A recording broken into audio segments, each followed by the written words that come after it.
कहानी के शुरू में हमें एक डेजर्ट दिखाया जाता है जो कि काफी सुनसान होता है और दूर दूर तक कोई भी नजर नहीं आ रहा था। उस वीरान जगह पर एक बेड होता है जिसके ऊपर एक खूबसूरत सी लड़की सो रही होती है। ये सीन देखने में काफी अजीब था और तभी हम वहाँ पर एक लड़के को देखते हैं जो कि उस बेड के करीब आ रहा था और अभी वो उस लड़की के पास आने ही वाला होता है कि उसे हेडेक होने लगता है और सब कुछ ब्लर हो जाता है और उस लड़की को काफी अजीबोगरीब चीजें देखने को मिलती हैं, जैसे डीमंस के हंसने की आवाजें आ रही थी और एक काफी पुराना बड़ा घर जो कि घोस्टली हाउस था और इसके अलावा और भी बहुत अजीब सीन्स वो देखता है। और तभी अचानक उस लड़के की आंख खुल जाती है और यहाँ पर हमें पता चलता है कि जो कुछ अभी उसने देखा वो रियल नहीं बल्कि वो उसका एक ड्रीम था। उस लड़के का नाम थॉमस होता है जो कि एक पेंटर था। थॉमस इस तरह के स्केरी ड्रीम्स पिछले कई सालों से देखता आ रहा था। थॉमस इन ड्रीम से तंग आकर एक साइकोलॉजिस्ट को भी ये दिखा चुका होता है और इस वक्त भी वो एक साइकोलॉजिस्ट के पास ही बैठा होता है। वो साइकोलॉजिस्ट थॉमस को बताती है कि तुम्हें स्लीप डिसऑर्डर है। थॉमस उस डॉक्टर को बताता है कि पुराने वक्त में इस चीज को किसी शैतान के साथ कनेक्ट किया जाता था, यानी किसी इंसान के साथ ऐसा तभी होता है जब किसी शैतान ने उस पर कंट्रोल किया हो या कोई डीमन उसकी बॉडी पर बैठा हुआ हो। तो वो डॉक्टर उसे कहती है कि ये सब तुम्हारी माइंड इमेजिनेशन है और कुछ नहीं, या तुम्हारा कोई ऐसा ड्रीम, कोई ऐसी डिजायर हो जो किसी लड़की से रिलेटेड थी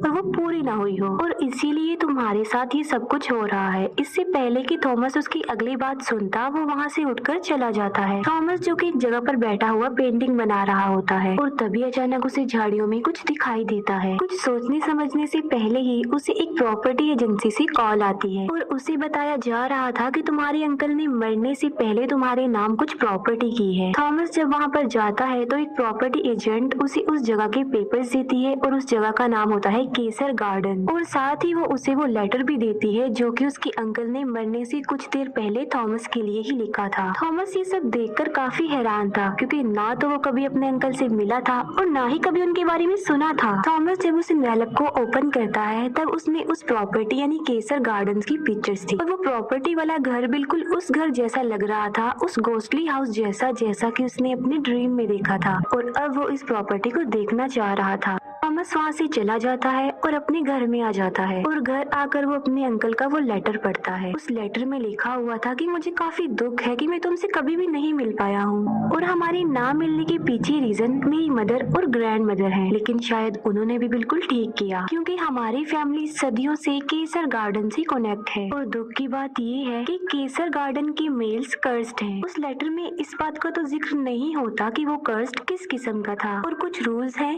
जिन्हें फॉलो करना तुम्हें जरूरी होगा और क्योंकि तुम केसर्स ब्लड लाइन हो तो तुम वहाँ की किसी भी डोर को ओपन कर सकते हो, वो भी अपने ब्लड के साथ। और उसे वार्निंग देते हुए लिखा होता है कि एक जगह ऐसी भी है जहाँ तुमने नहीं जाना है और वो बेसमेंट है, तुम्हें मेरी बात का बिलीव करना होगा और वो जगह तुम्हारे फायदे के लिए ही बंद की गई है। थॉमस केसर गार्डन जाता है। अब क्योंकि उसके पास कीज नहीं थी तो वो डोर तोड़कर अंदर चला जाता है। वो घर काफी क्रीपी लुक दे रहा था और काफी पुराना था और वहाँ पर जगह जगह पर स्कल्स और डमीज थी जो कि काफी डरावनी नजर आ रही थी। थॉमस जब घर को एक्सप्लोर कर रहा होता है तब ऐसा फील होता है कि कोई तो है जो उस पर नजर रख रहा है और थॉमस जब बेसमेंट में जाता है तब डोर बंद होने की आवाज सुनकर वो टर्न करता है और उसे वहाँ पर किसी की प्रेजेंस फील होती है, लेकिन देखते ही देखते वो गायब हो जाती है। थॉमस जब ऊपर जाता है तब उसे वहाँ पर एक लड़की मिलती है जिसका नाम लिंडा होता है और वो उसी प्रॉपर्टी एजेंसी की एक मेंबर थी। वो थॉमस से उसके अंकल के लेटर के बारे में भी पूछ लेती है। थॉमस को उसकी बातें अजीब लग रही थी जिसकी वजह से वो थॉमस से अपोलोजाइज करके वहाँ से चली जाती है। थॉमस जो कि सो रहा होता है और उसे फिर से एक ड्रीम आता है जिसमें वो देखता है कि उस प्रिंसेस को उसने पास जाकर उठा दिया है। थॉमस उस प्रिंसेस को कहता है कि ये ड्रीम नहीं हो सकता क्योंकि ये सब कुछ रियल लग रहा है। वो प्रिंसेस थॉमस को कहती है कि मेरा नाम रोज है लेकिन मुझे स्लीपिंग ब्यूटी भी कहा जाता है और तुम्हें ये सब कुछ इसीलिए रियल लग रहा है क्योंकि रियल वर्ल्ड में हम दोनों एक दूसरे के काफी पास आ चुके हैं और यही वजह है कि तुमने मुझे ड्रीम में जगा दिया। वो कहती है कि रियल वर्ल्ड में मैं तुम्हारे पास आने का वेट कर रही हूँ और तभी वो थॉमस की तरफ बढ़ती है और अचानक से डरकर पीछे हो जाती है। थॉमस जब पीछे मुड़कर देखता है तब वो काफी शॉक्ड हो जाता है और वो थॉमस से रिक्वेस्ट करती रहती है कि प्लीज मुझे छोड़कर मत जाओ। इसके बाद थॉमस नींद से जाग जाता है और उसे फिर से स्लीप पैरालिसिस हो जाता है। थॉमस खुद को मूव करने की कोशिश करता है और तभी ब्लैंकेट में एक डीमन उसकी तरफ आ जाता है और वो डीमन थॉमस को मारने ही वाला होता है कि थॉमस की आँख खुल जाती है। यानी ये भी थॉमस का एक ख्वाब था। थॉमस के डोर पर बेल बजती है और जब वो देखने जाता है तब वहाँ पर उस घर का केयर टेकर होता है जो उस घर की मेंटेनेंस के बारे में पूछने के लिए वहाँ पर आया था। थॉमस जब उस केयर टेकर से इस घर के बारे में क्वेश्चंस करता है तो वो थॉमस को कहता है कि ये घर काफी स्ट्रेंज है और यहाँ पर बहुत से लोग आते हैं और गायब हो जाते हैं। पुलिस ने कई बार इस घर को चेक किया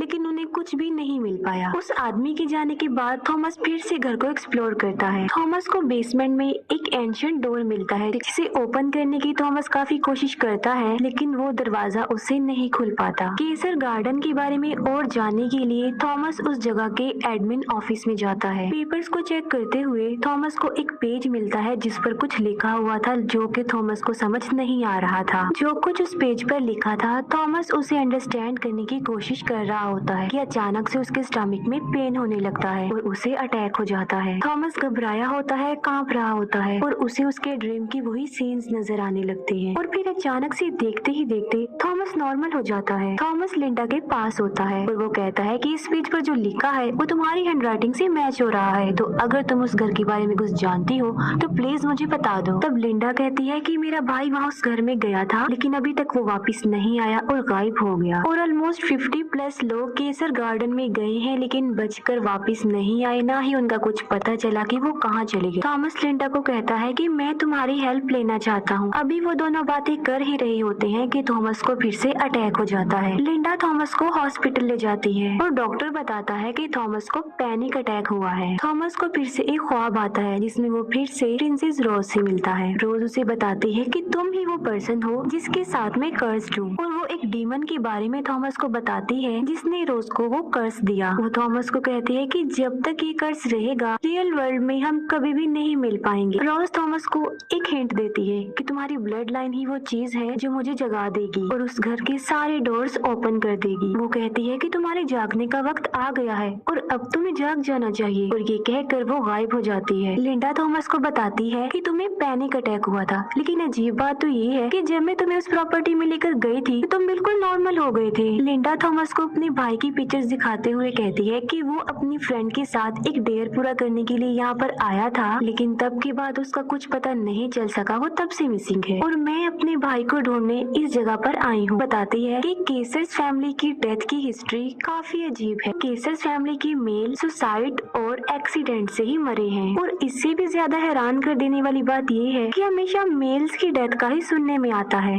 कहती है कि ये सब कुछ शायद किसी सुपर नेचुरल पावर से कनेक्ट है जो ये सब कुछ करवा रही है। थॉमस पूछता है कि कोई तो ऐसा रास्ता होगा ना इस कर्ज से बचने का और लिंडा थॉमस की ब्लड लाइन को रिस्पॉन्सिबल कहती है। लिंडा की ये बात सुनकर थॉमस को उसके अंकल की वही ब्लड लाइन वाली बात याद आती है और वो लिंडा को उसी एंशिएंट डोर के पास लेकर जाता है। लिंडा भी उस डोर को ओपन करने की कोशिश करती है लेकिन उससे भी वो दरवाजा नहीं खुलता और थॉमस वहाँ पड़ी हुई एक नीडल से अपने फिंगर का खून निकालता है और ब्लड वाली फिंगर से वो उस डोर को ओपन करता है और वो दरवाजा खुल जाता है। थॉमस और लिंडा दोनों अंदर जाते हैं।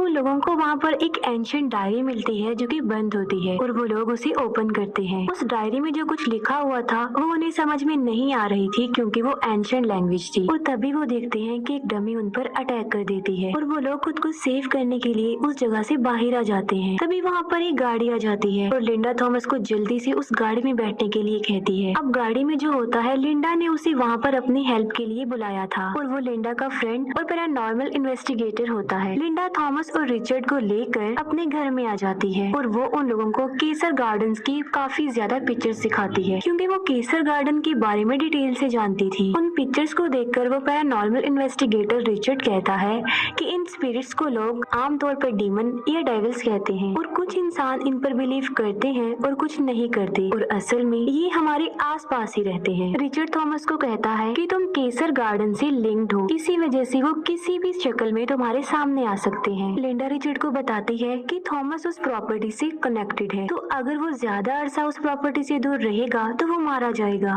थॉमस रिचर्ड की बातों को अजीब समझते हुए वहाँ से बाहर चला जाता है और वो अकेला ही उस एंशिएंट डायरी को देखने लगता है। एक पिक्चर देखकर थॉमस को कुछ याद आता है और वो वापस लिंडा और रिचर्ड के पास आता है। वो कहता है कि मैं उस प्रॉपर्टी से कनेक्टेड नहीं हूँ बल्कि मैं प्रिंसेस रोज से कनेक्टेड हूँ और वो उन लोगों को अपने ड्रीम्स और प्रिंसेस रोज की बातें बता देता है। वो रोज और उसकी कन्वर्सेशन कन्वर्सेशन के बारे में बताता है और कहता है कि जब मैं फर्स्ट टाइम इस प्रॉपर्टी में आया था तब उसने पहली बार आंखें खोली थी। थॉमस कहता है कि अगर हम प्रिंसेस रोज को ढूंढ लें और उसे जगा दें तो उस स्पेल के साथ साथ वो कर्स भी खत्म हो जाएगा। रिचर्ड कहता है कि मुझे इस एंशिएंट डायरी की राइटिंग और उसकी लैंग्वेज समझ में नहीं आ रही है और इसको अंडरस्टैंड करने के लिए हमें लिंडा के फ्रेंड के पास जाना चाहिए। और वो लोग लिंडा के फ्रेंड के पास जाते हैं। असल में लिंडा के फ्रेंड के पास एक सॉफ्टवेयर था जिसकी हेल्प लेकर वो किसी भी लैंग्वेज को अपनी लैंग्वेज में कन्वर्ट कर सकता था। उस बिल्डिंग का केयर टेकर थॉमस से मिलने के लिए केसर गार्डन में आता है। वो उसे ढूंढने लगता है और तभी वही डीमन उस पर अटैक कर देता है और उसे जान से मार डालता है।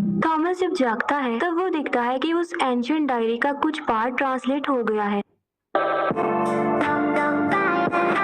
लिंडा उसे पढ़ते हुए थॉमस को बताती है कि ये तुम्हारे अंकल ने लिखा है, जिसमें उन्होंने लिखा था कि मैं अपनी फैमिली को एक ऐसे ट्रबल में डाल रहा हूँ जिससे शायद वो कभी भी वापस ना आ सके, क्योंकि मैं एक ब्राइड को एक डेविल के सामने सेक्रीफाइस करने के लिए जा रहा हूँ। थॉमस पूछता है कि इसका क्या मतलब है। तब रिचर्ड उसे बताता है कि तुम्हारे अंकल का कनेक्शन उस डीमन और उस ब्राइड से था। वो डायरी और ट्रांसलेट होती है तो उन्हें पता चलता है कि प्रिंसेस रोज एक ऐसी प्रिंसेस थी जो कि अपनी ब्यूटी की वजह से जानी जाती थी, जिसे एक डीमन ने पोजेस करके कर्स्ड कर दिया और एक नीडल लगने की वजह से वो एक इमॉर्टल नींद में सो गई और रोज को शैतान ने अभी भी कैद किया हुआ है। और अगर वाकई ये बात सच है तो रोज अभी जिंदा है। थॉमस को काफी देर हो गई थी कि वो अपनी प्रॉपर्टी से दूर था और उसे पैनिक अटैक आ जाता है। तब लिंडा और रिचर्ड उसे लेकर वापस केसर गार्डन में आ जाते हैं। घर पहुंचने पर उन्हें पता चलता है कि उस बिल्डिंग का केयर टेकर अब मर चुका है। थॉमस लिंडा और रिचर्ड को लेकर दोबारा से बेसमेंट में जाता है और फिर से अपने ब्लड से वो डोर ओपन करता है। अंदर एक टनल होती है जिसकी डोर को वो ओपन करते हैं। आगे जाकर एक शैतान उन पर अटैक कर देता है, लेकिन रिचर्ड मैजिकल वर्ड्स बोलता है और वो शैतान चला जाता है। और अब वो लोग उस जगह पर पहुंच चुके थे जहाँ पर उन्होंने आना था और वो उसी डीमन को देखते हैं। लिंडा और रिचर्ड थॉमस को कहते हैं कि हम उस शैतान को डिस्ट्रैक्ट करेंगे और इसी दौरान तुम जाकर प्रिंसेस रोज को जगा देना। और वो ऐसा ही करते हैं और थॉमस उस रूम में जाता है जहाँ पर प्रिंसेस रोज को कैद किया हुआ था। थॉमस प्रिंसेस रोज के पास आता है लेकिन वो फिर भी नहीं उठती और तभी थॉमस को अपनी ब्लड लाइन याद आती है और थॉमस अपने होंठों से ब्लड निकाल कर रोज को उठाता है और इस बार रोज उठ जाती है। रोज को होश में लाने पर वो थॉमस का थैंक्स करती है और आंखें बंद करके थॉमस के पास आती है, लेकिन जब वो अपनी आईज खोलती है तब उसकी आंखें बिल्कुल ब्लैक हो गई थी। यहाँ पर एक बड़ा राज खुलता है और वो ये होता है कि प्रिंसेस रोज